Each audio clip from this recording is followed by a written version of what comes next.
थाना क्षेत्र के उमरी कला निवासी हिस्ट्री सीटर फहीम उर्फ एटीएम बिजनौर की जेल में बंद था। हत्या के मामले में उसकी 5 मई 2022 को मुरादाबाद कोर्ट में पेशी होनी थी।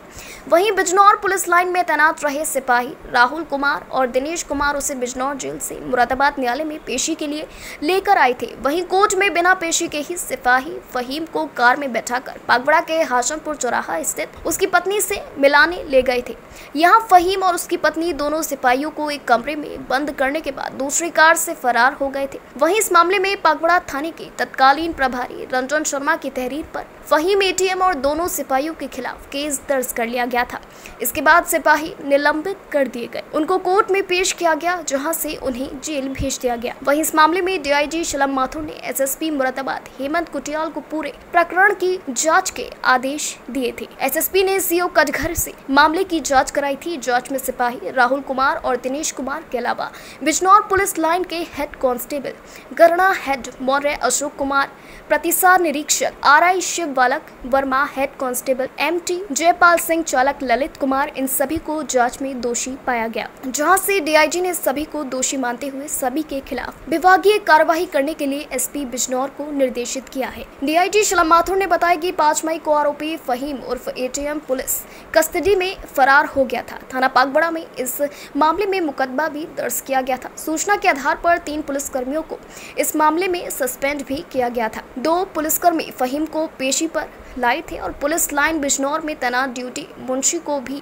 निलंबित किया गया था। उन्होंने सिपाहियों की ड्यूटी शातिर अपराधियों के साथ लगातार लगाई थी। वहीं डीआईजी ने बताया कि फहीम एटीएम बिजनौर जेल के अंदर था। प्रकाश में आया था कि ये शातिर अपराधी फहीम नहीं, पुलिसकर्मियों के साथ अप्रैल माह में भी पेशी पर मुरादाबाद आया था और इसी तरह से अपने घर पर गया था और बिजनौर पुलिस लाइन का सरकारी वाहन का चालक सरकारी गाड़ी से लेकर गया था। उसके खिलाफ भी निलंबित की कार्यवाही लगाई है। इन 4 पुलिसकर्मियों के अलावा भी 2 सिपाहियों के खिलाफ भी लापरवाही बरतने उनके खिलाफ कार्यवाही की गई है। फहीम को लगातार ढूंढने का प्रयास किया जा रहा है। 50,000 का नाम उसके ऊपर रखा गया है। जल्द ही फहीम को गिरफ्तार कर लिया जाएगा। इनमें और 2 दोषी होंगे, उनके खिलाफ भी कार्यवाही की जाएगी।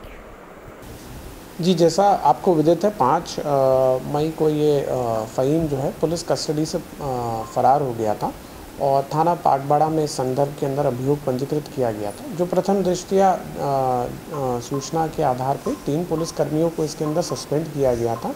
2 पुलिसकर्मी वो जो कि उनको पेशी पर लेके आए थे और साथ ही साथ एक जो पुलिस लाइन बिजनौर के एक और जिनका कि ये प्रकाश में आया कि इन्होंने इन्हीं सिपाहियों की ड्यूटी लगातार इस शातिर अपराधी के साथ में लगाई गई थी। ये तीनों जो सिपाही थे बिजनौर के थे।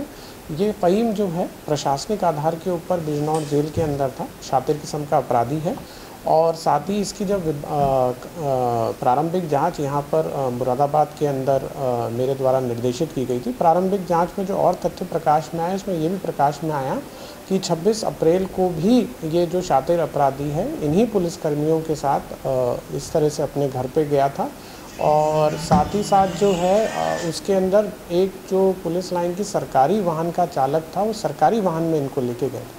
उनके जांच में नाम आने पर उनके खिलाफ भी निलंबन की कार्रवाई की गई है। इन 4 पुलिसकर्मियों के अलावा 2 लोगों के जो सुपरवाइजरी लैब्स, पर्यवेक्षण लैब्स है, क्योंकि ये शातिर किस्म का अपराधी है, प्रशासनिक ग्राउंड पर ट्रांसफ़र हुआ। इस संदर्भ में पूर्व में मुख्यालय स्तर से निर्देश निर्गत है जो कि हम पूरी तरह जिनका कंप्लायंस करते हैं। इस पर्टिकुलर केस में क्योंकि इसका कंप्लायंस नहीं हुआ तो वहाँ के बिजनौर के जो प्रतिसार निरीक्षक हैं आरआई और साथ ही साथ वहाँ के जो वाहन इंचार्ज होते हैं एमटी सेक्शन के जो हेड कांस्टेबल हैं उनके खिलाफ भी विभागीय कार्रवाई की संस्तुति करके एसपी बिजनौर को प्रेषित की गई है। क्योंकि जब ये 5 तारीख को फहीम आए हैं तो ये प्रकाश में आया है कि उस दिन ये सरकारी गाड़ी में ना आके प्राइवेट गाड़ी के अंदर यहाँ पर बस के अंदर यहाँ पर आए हैं प्राइवेट वाहन से।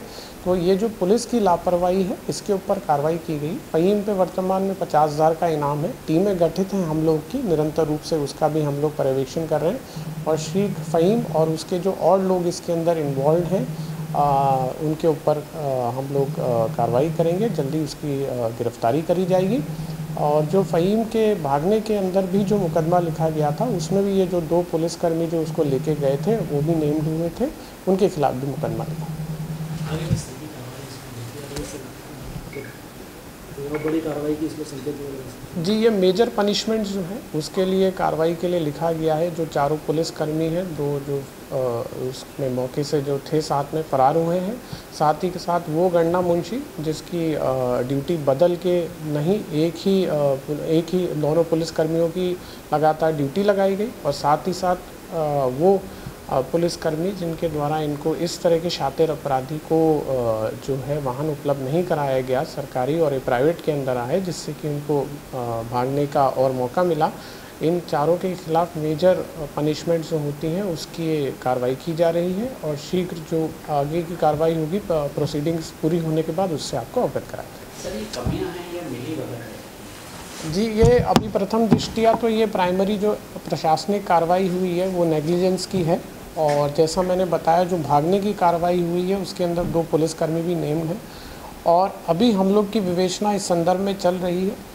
और जैसा मैंने बताया कि हमारी टीम्स लगी हुई हैं इसको गिरफ्तारी के लिए, और अगर विवेचना में ये प्रकाश में आया कि और भी पुलिसकर्मियों का दोष है, क्रिमिनल दोष है, तो फिर उनके ऊपर विधिक कार्रवाई भी की जाएगी। इससे पहले भी लाया गया था, क्या वो जांच पीछे भी जाएगी?